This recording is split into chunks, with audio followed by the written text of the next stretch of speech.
ब्रह्मा विष्णु संवाद। ब्रह्मा जी बोले, हे नारद, काम के चले जाने पर महादेव जी को जो मोहित करा देने का मेरा अहंकार था वह चूर्ण हो गया। तब मैं ये विचार करता ही रहा कि क्या युक्ति करूं जिससे शिव जी स्त्री ग्रहण करें। तब मैंने विष्णु भगवान का स्मरण किया। पीताम्बर धारण किए श्री विष्णु भगवान शीघ्र ही मेरे सामने प्रकट हुए। मैंने उन चतुर्भुज भगवान की गदगद वाणी से तथा जल भरे नेत्रों से स्तुति की। तब वह बोले, कहो कैसे मेरा स्मरण किया। मैंने रुद्र के सम्मोहनार्थ सपरिवार मार्गन और वसंत के साथ काम को भेजा था, परंतु निष्फल हुआ। अब तत्वज्ञानी श्री हरि विस्मित होकर बोले, हे पितामह, ऐसा तुम क्यों करना चाहते हो? पहले अपना विचार सत्य सत्य कहो। मैंने सृष्टि के उत्पन्न की पूरी कथा तथा संध्या को कुदृष्टि से देखने की बात और महादेव जी का मुझे फटकारना सभी साफ साफ कह सुनाया। हे केशव, मेरे पुत्रों के समक्ष मेरी निंदा की, इसका मुझे बड़ा दुख है।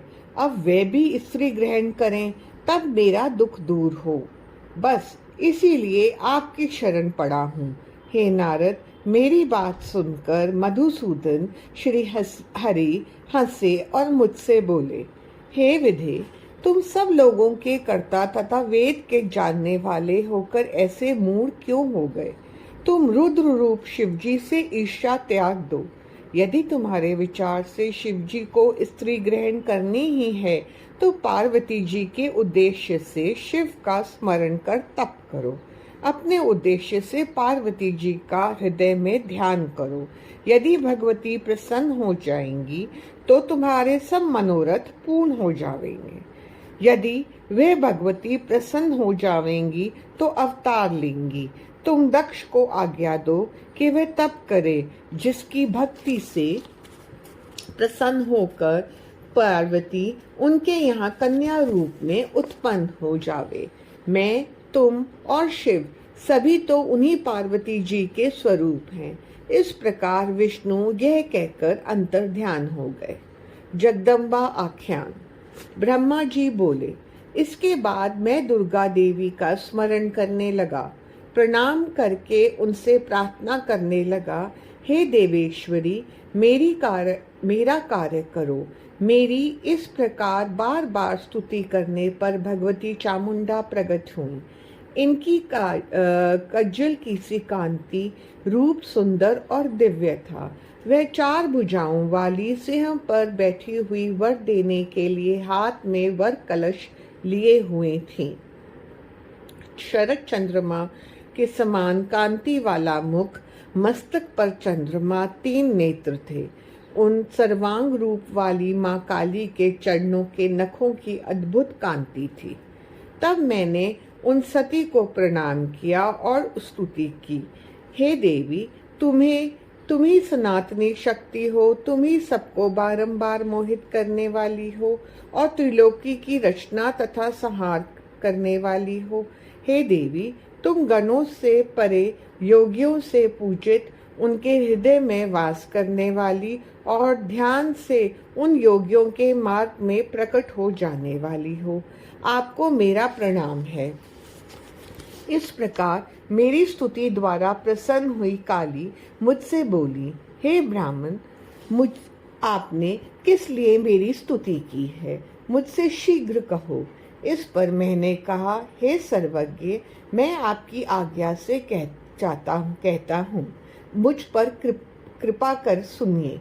यह मेरा मनोरथ मेरे मस्तिष्क से उस समय निकला था जब शिवजी रुद्र नाम से योगी होकर कैलाश पर रहने लगे। वे समाधि लगाकर तपस्या में लीन हैं।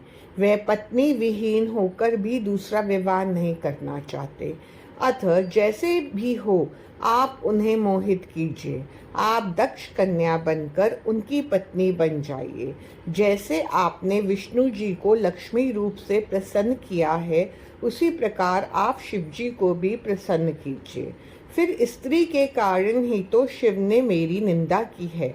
अब मैं ये देखना चाहता हूँ कि वे स्वयं ही स्त्री कैसे ग्रहण करेंगे। तुम्हारे सिवाय उन्हें मोहने की शक्ति किसी में भी नहीं है। यह सुनकर जगत माता देवी चिंतित हुई और आश्चर्य करती हुई बोली, अरे विश्व सृष्टा ब्रह्मा, तुम ये अज्ञानियों का सा कार्य क्यों कर रहे हो? अरे ब्रह्मा के मन में शिव को मोहने का भाव आ गया। भला उन निर्विकल्प शंकर को मोहने से तुम्हें क्या लाभ?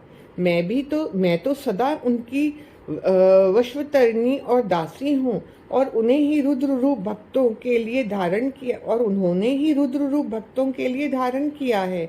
वे तो माया के स्वामी हैं। फिर देवी ने विचार किया कि यदि इन्हें वर नहीं देती हूँ तो देव मार्ग भ्रष्ट हो जाएगा, और उन्होंने ये विचार कर शिवजी का स्मरण किया। फिर शिवजी की आज्ञा पाकर उन्होंने कहा, हे ब्रह्मा जी, तुम्हारे ये कथन सत्य है कि शंकर जी को मोहने वाला कोई नहीं है, परंतु मैं शिव की आज्ञा से ही तुम्हारे मनोरथ पूर्ण करने के लिए दक्ष की कन्या के रूप में प्रकट होंगी। ऐसा कहकर जगदम्बिका अंतर्ध्यान हो गई। दक्ष द्वारा देवी की आराधना। ब्रह्मा जी बोले, हे नारद, व्रती दक्ष ने ब्रह्मा जी के आदेश अनुसार 3000 दिव्य वर्षों तक नियमित तप किया। तब जगदम्बा ने प्रत्यक्ष दर्शन दिया। भगवती शिवा दक्ष के मनोरथों को पहले से ही जानती थी। उन्होंने दक्ष से वर मांगने को कहा तो दक्ष ने कहा, पूर्ण अवतार भगवान ने रुद्र का अवतार लिया है, तुम्हारा अभी तक अवतार नहीं हुआ है, तब कहो शिव की पत्नी कौन बने, तुम ही उनको मोहित करके उनकी पत्नी बनो। तब जगदम्बा ने दक्ष को वरदान दिया कि मैं तुम्हारी पत्नी के गर्भ से तुम्हारे यहाँ पुत्री रूप में उत्पन्न होंगी और कठिन तप द्वारा शिव जी की पत्नी बनूंगी। ऐसा कहकर भगवती अंतर्ध्यान हो गई और दक्ष बड़े प्रसन्न हुए।